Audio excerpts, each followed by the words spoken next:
Berat benda. Hai teman-teman, salam Neobi. Ada 4 hal penting yang perlu kalian ingat tentang berat benda. Pertama, berat benda tunggal. Ada 2 cara untuk menentukan berat benda tunggal. Cara pertama dengan melihat ukuran benda tersebut. Contohnya ada 2 buah kotak yang dibuat dari bahan yang sama. Kotak pertama berukuran besar, sedangkan yang kedua berukuran kecil. Karena dibuat dari bahan yang sama, kotak yang besar lebih berat daripada yang kecil. Wah, ada kelinci dan gajah. Lucu sekali ya. Coba bandingkan, manakah yang lebih berat? Gajah atau kelinci? Gajah lebih besar, dan tentu saja gajah lebih berat daripada kelinci. Cara yang kedua adalah dengan menaksir dan merasakan berat benda tersebut. Contohnya, mana yang lebih berat antara kaos kaki atau sendok baja? Kaos kaki memang terlihat lebih besar, tapi belum tentu lebih berat dari sendok baja. Untuk mengetahui mana yang lebih berat, kita rasakan dulu berat keduanya dengan menggunakan tangan. Ternyata setelah dirasakan beratnya, sendok terasa lebih berat dibandingkan kaos kaki. Kedua, berat benda sejenis yang terhimpun.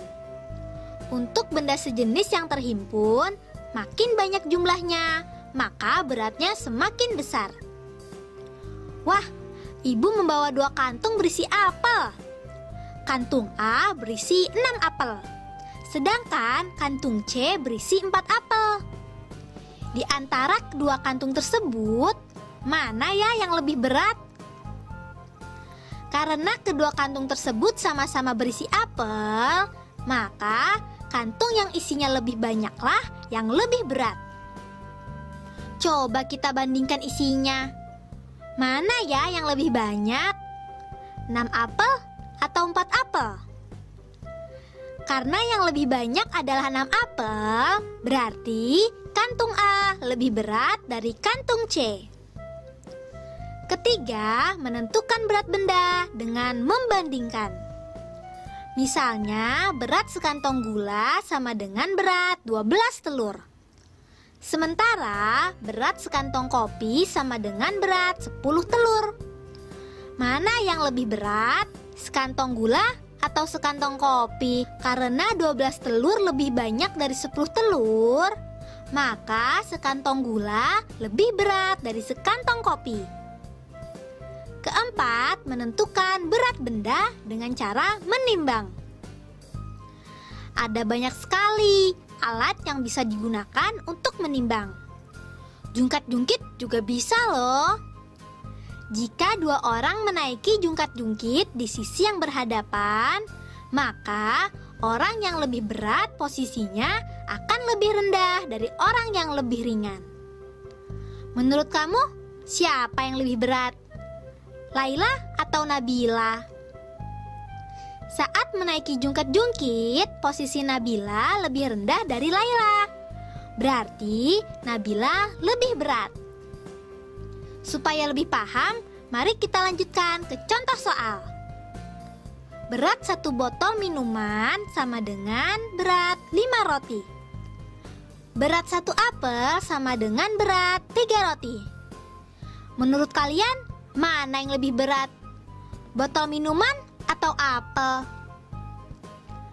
Pembandingannya adalah jumlah roti. Karena 5 roti lebih banyak dari 3 roti, maka botol minuman lebih berat daripada apel. Soal berikutnya, kita punya sekantong pasir, sekantong kelereng, dan sekantong kapas. Ketiga kantong berukuran sama. Ayo kita urutkan dari yang paling berat ke yang paling ringan. Kita rasakan dulu berat dari sekantong kelereng dan sekantong kapas. Ternyata sekantong kelereng lebih berat. Kemudian kita rasakan berat dari sekantong kelereng dan sekantong pasir. ternyata sekantong pasir lebih berat. Jadi, urutan dari yang paling berat adalah sekantong pasir, sekantong kelereng, dan sekantong kapas. Nah, itu tadi hal-hal yang perlu kita ingat. Diingat-ingat ya. Be smart, be happy.